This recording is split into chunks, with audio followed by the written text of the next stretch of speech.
opinion. I agree with you, Mr. Senate President. Dapat hindi dapat hindi tinatamaan. Nabanggit nyo, devious. Devious. Ibig sabihin, makademonyo. Yung plot na magkakaroon ng bagong Senate President. Unang-una, ang nagbanggit na mag-ingat sa coup ay kasama nyo sa majority nung Thursday dito. Hindi kami sa minority.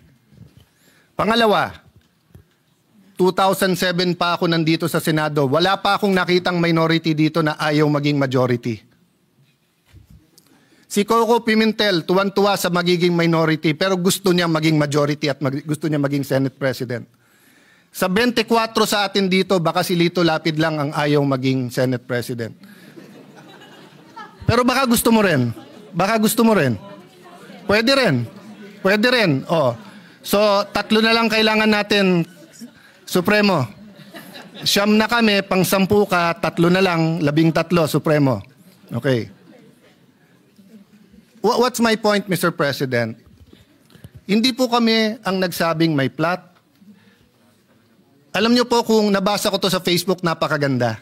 Sabi niya, what is the difference between stupidity and intelligence? Sabi niya, ang intelligence may hangganan.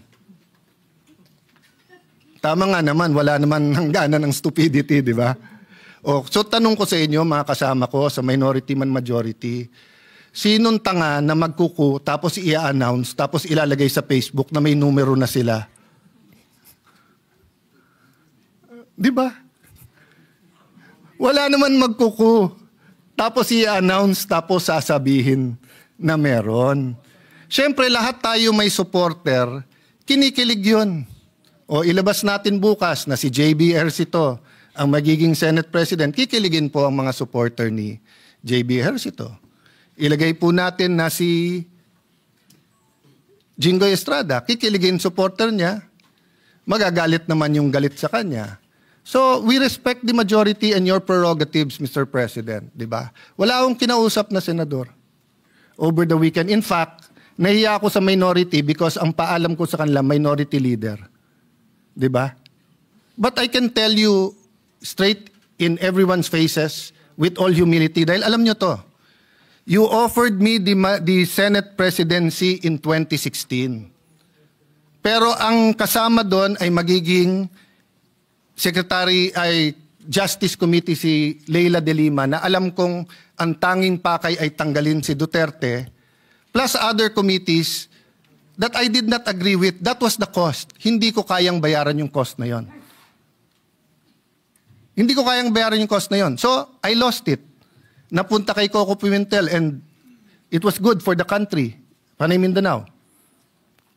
But yun yung cost. Oh, it was offered to me again last month. But sabi ko, hindi ko kayang saksakin sa likod. Kahit sa harap, hindi ko kayang saksakin si Chis Escudero. So humanap ng ibang kandidato. And I think, at this time, Senator Soto has a role to play. And he is Senate President. Diba? So if and when it is offered to me, it will be in terms that I can pay the cost. Kasi lahat yan may cost eh. Eh, ang hirap maging independent po ngayon. Bawat galaw natin, ituloy natin yung hearing, may galit kasi may independent commission na. Huwag natin ituloy ang hearing, parang may pinagtatakpan tayo. That's why I'm glad that the Senator Lacson said, tuloy yung hearing. Let's focus, may mastermind dito. Yung mastermind ang kailangan mabunyag. Bakit? Kasi kung hindi uulitin. Pangalawa po, may kultura, naging madali sa mastermind kasi kultura nating corruption.